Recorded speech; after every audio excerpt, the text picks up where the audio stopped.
गुरु प्यारी सात संगत जी, प्यार भरी राधा स्वामी जी, सात संगत जी, आज की वीडियो को पूरा ज़रूर देखिए। अगर वीडियो अच्छी लगती है तो वीडियो को ज़रूर लाइक और चैनल को सब्सक्राइब करना मत भूलिएगा।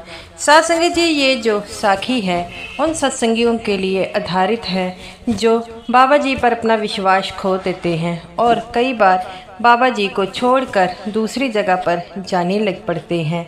तो सात संगत जी, ये साखी उन सत्संगियों के लिए है जो अपना विश्वास बाबा जी पर कायम नहीं रख पाते। तो सात संगत जी, ये जो साखी है एक ऐसे सत्संगी की है जो पहले बाबा जी से नामदान की प्राप्ति हुई, लेकिन उसने डेरे आना जो है छोड़ दिया। लेकिन कई सालों बाद जब डेरे आया तब बाबा जी ने उसे ऐसा क्या कहा जिसे सुनकर उसकी आंखों में पानी आ गया।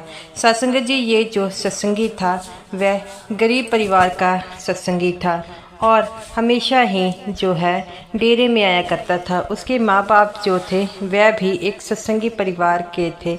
इसी कारण बचपन में ही उसका बाबा जी के प्रति रुझान बढ़ गया और ऐसे ही उम्र के साथ वह बड़ा हो गया, जॉब करने लगा और जब बाहर चला गया कुछ सालों बाद जब वह आया उसने बाबा जी से नामदान की बख्शीश ली और ज़िंदगी में उसके सब कुछ ठीक चल रहा था। तो कुछ समय बाद उसकी शादी हो गई। उसकी पत्नी जो थी वह गैर सत्संगी परिवार से थी, लेकिन धार्मिक विचारों वाली थी और धीरे धीरे उसके 2 बच्चे पैदा हुए। और सत्संगत जी, वह जो था पहले फ़ॉरेन में रहता था, लेकिन अब वह यहाँ इंडिया में आकर बसने लग पड़ा और उसने अपना कोई बिजनेस शुरू किया। लेकिन धीरे धीरे उसे उस बिजनेस में जो था वो लॉस होना शुरू हो गया, जिसके कारण उसकी जो कमाई थी वह अच्छी ना हो पाती थी और उसे जब भी मौका मिलता तो डेरे चला जाता। तो उसकी पत्नी कहती है कि आप जब भी समय मिलता है आप डेरे चले जाते हैं, आपको तो चाहिए कोई ऐसा काम करें जिसके कारण जो है हमारी उन्नति हो, और आप ऐसे कैसे ऐसे बाबा पर चले जा सकते हैं जिसके कारण हमें इतना नुकसान हो गया। वो कहता है कि बाबा जी की वजह से हमें नुकसान नहीं हुआ, ये सब हमारे कर्मों का चक्कर है। वो कहती है कर्मों का चक्कर कैसे है? अगर हम अपने सतगुरु पर विश्वास रखते हैं तो सतगुरु क्या हमें ऐसा नुकसान करा सकता है? वो कहता है कि तुम्हारी ये बातें समझ में नहीं आएगी। वो कहती है क्यों नहीं आएगी? तो अगर हम अपने मालिक से कुछ मांगेंगे, उसके दर पर जाएंगे, तो क्या हम खाली हाथ कभी वापस आ सकते हैं? लेकिन इसका पति उसकी बातों को ना मानता और बाबा जी पर अपना विश्वास जो है अटल रखता। ऐसे ही समय चलता रहता है और वह एक दिन जो था अपने माँ से कहता है कि माँ, मेरी पत्नी मुझे बार बार जो है ऐसा कहती है कि मैं बाबा जी पर जाता हूँ, इसी कारण डेरे जाता हूँ तो मुझे नुकसान हो गया। तो उसकी माँ कहती है बेटा ऐसा कुछ नहीं होता, तुमने तो बाबा जी के कई सत्संग सुने हैं और तो ऐसा कैसे हो सकता है? ये सब हमारे कर्मों का चक्कर है। तो वो कहता है मैं अपनी पत्नी को बार बार समझाता हूँ लेकिन वह मेरी बात सुनती ही नहीं। तो वो कहता है, उसकी माँ कहती है उसे समय दो और वह खुद समझ जाएगी। और ऐसे ही चलता रहा।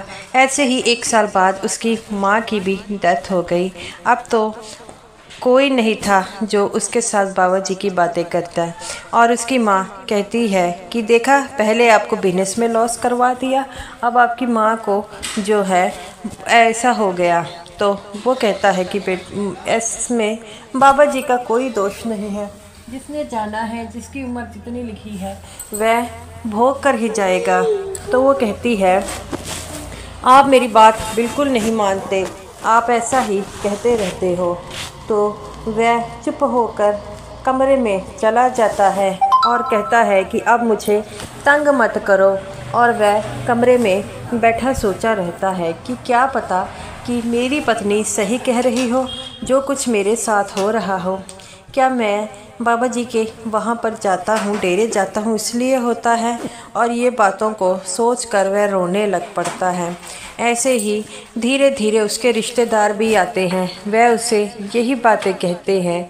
तो वह जो था अपनी विश्वास जो था बाबा जी पर वह धीरे धीरे खोने लग पड़ा। सत्संग जाना भी कम कर दिया। उसके घर उसके जो गुरु सत्संग घर से आते थे, जो वो गुरु भाई थे, वह आते थे और कहते थे कि तूने सत्संग जो है जाना कम कर दिया है। वो कहता है मेरी तबीयत कुछ ठीक नहीं रहती, और धीरे धीरे ही वह बिल्कुल बंद कर दिया। और वह कहता है कि अब तो क्या होगा। और जब उसके जो है बेटे बड़े हो गए और उसने बिल्कुल ही बाबा जी को छोड़कर जो है अपनी पत्नी के पीछे लगकर कहीं और जाने लग पड़ा, लेकिन उसकी आर्थिक स्थिति फिर भी अच्छी ना हुई। तो वो कहता है अपनी पत्नी को, देखा हमारी आर्थिक स्थिति अब भी अच्छी नहीं हुई। तो वो कहती है एकदम से बिल्कुल ठीक नहीं हो जाएगा, धीरे धीरे ही फर्क पड़ेगा। और वह ऐसा ही चलता रहा। उसके बेटे जो थे अब बड़े हो गए, उन्होंने जो है काम करना शुरू कर दिया, और जिसके कारण उसकी आर्थिक स्थिति अच्छी हो गई। एक बेटे को उन्होंने फ़ौरन भेज दिया और उसका अच्छा काम चल पड़ा, और दूसरा बेटा भी फ़ौरन चला गया, जिसके कारण यहाँ पर उसके जो है आर्थिक स्थिति जो है अच्छी हो गई। और वह जो था इस बात से बड़ा दुखी था कि कई सालों से मैं डेरे ना जा सका। तो वह अपनी पत्नी को कहता है अब तो हमारी आर्थिक स्थिति अच्छी हो गई है, अब तो मैं डेरे जा सकता हूँ। उसकी पत्नी कहती है कि अब तो आप जाएंगे, फिर क्या पता हमारी आर्थिक स्थिति जो है फिर से ख़राब हो जाए। तो वो कहता है कि ऐसा कुछ नहीं होगा। तो ऐसे ही 1 साल और बीत गया। उसकी पत्नी की जो हालत थी वह ख़राब होने लगी, और उसे जो है कुछ समझ नहीं आ रहा था मेरे साथ क्या हो रहा है। और वह अपने पति से कहती है कि मैं इतनी तंग क्यों हूँ। तो उसका पति कहता है कि ये बीमारी तो आती जाती रहती है। तो वो कहती है नहीं, मेरी तबीयत बहुत ख़राब हो गई है, मुझे लगता है मैंने बचना नहीं है। तो वो कहता है कि ऐसी बातें मत करो, अगर तुम्हें कुछ हो गया तो मेरा क्या होगा। तो वह अपनी पत्नी से कहता है कि तुम ऐसी बातें बिल्कुल ना करो। ऐसे ही समय व्यतीत हो गया। अब उसके पास जो था पैसे की कोई कमी नहीं थी, लेकिन अब भी वह अपनी पत्नी को ठीक ना कर पाया। वह अपनी पत्नी से कहता है कि तुम्हारी बीमारी तो ठीक होने का नाम नहीं ले रही, अब मैं क्या करूं। ऐसे ही वो कहती है लगता है हमने बाबा जी को छोड़कर बड़ी गलती की है। तो वो कहता है तुम तो कहती थी कि, वो कहती है मुझे बुरे बुरे ख्याल आते हैं और मुझे बाबा जी के पास ले जाओ। वो ऐसा कहती रहती है, लेकिन उसे समय ना अपने बेटों को अपनी माँ की आखिरी जो है ख्वाहिश के बारे में बताता है, लेकिन उसके बेटे इस बात को मानने से इनकार कर देते हैं और वह डेरे जाने की जिद करता है, लेकिन वह नहीं मानते। अब उसका शरीर बुजुर्ग हो गया था, वह अकेले जा नहीं पाता था। तो ऐसे ही उसने अपने बेटों से कहता है। कुछ समय बाद उसके बड़े बेटे की शादी होती है, और उसकी जो बड़ी बहू होती है वह एक सत्संगी परिवार से होती है, और वह अपने पिताजी को जब बाबा जी के बारे में सुनते कहती है, तो वह कहती है कि बाबा जी, पिताजी आप किसी बात की चिंता मत कीजिए, मैं आपको डेरे लेकर जाऊंगी। और वह अपने पति से जिद करने लग पड़ती है। पहले तो उसका पति नहीं मानता, लेकिन फिर उसका पति जो था मानना शुरू कर देता है और वह बाबा जी पर विश्वास करने लग पड़ता है।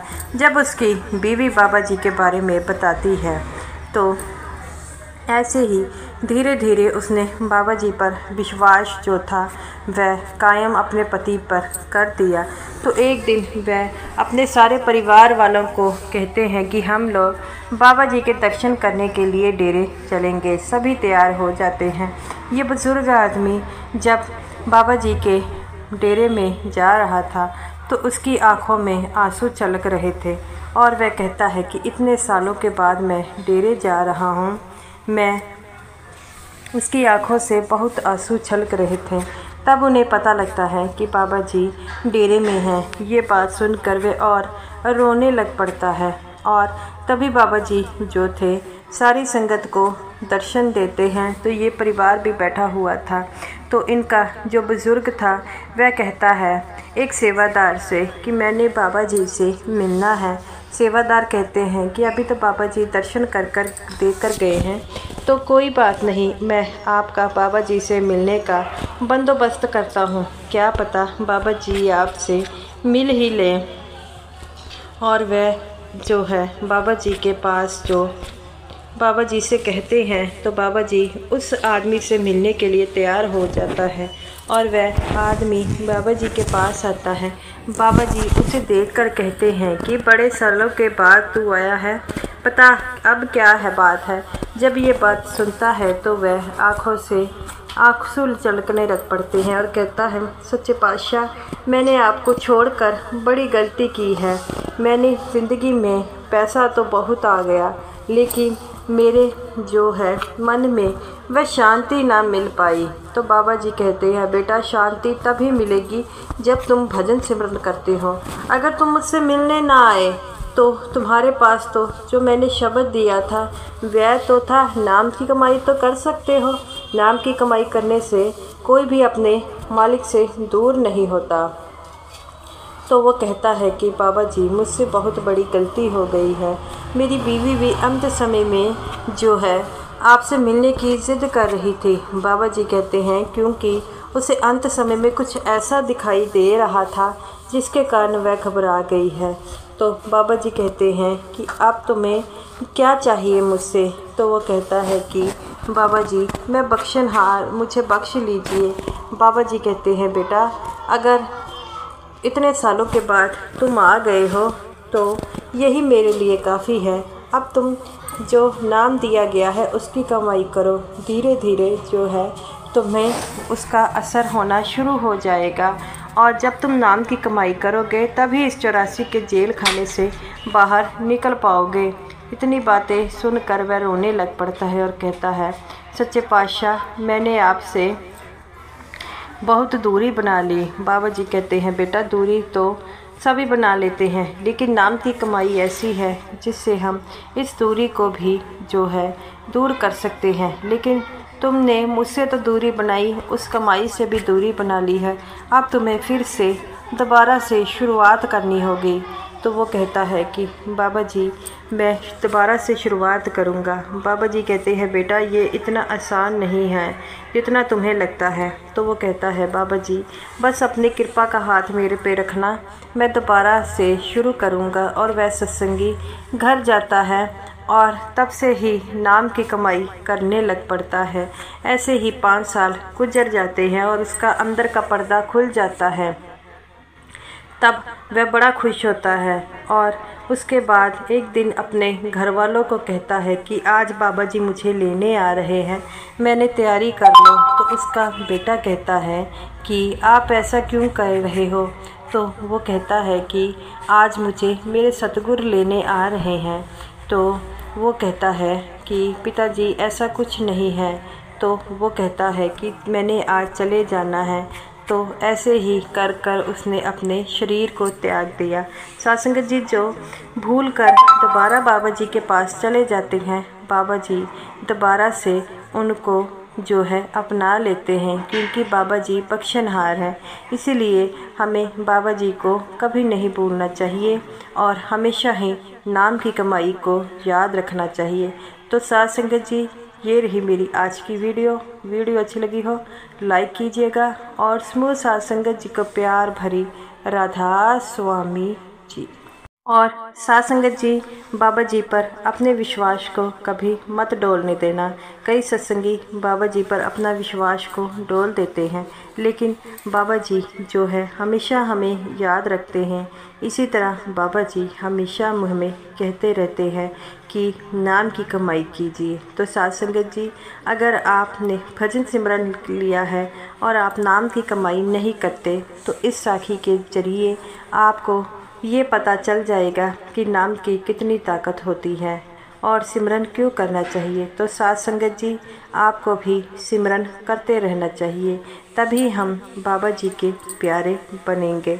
तो गुरु प्यारी साथ संगत जी सबसे यही दरख्वास्त है, अगर आप सिमरन पर नहीं बैठते तो सोने से पहले, उठने से पहले कम से कम 10 मिनट ज़रूर बैठें, क्योंकि बाबा जी कहते हैं कि जो एक बार अगर आप बैठेंगे तो धीरे धीरे आपको बैठने की आदत हो जाएगी। और समूह साथ संगत जी को राधा स्वामी जी।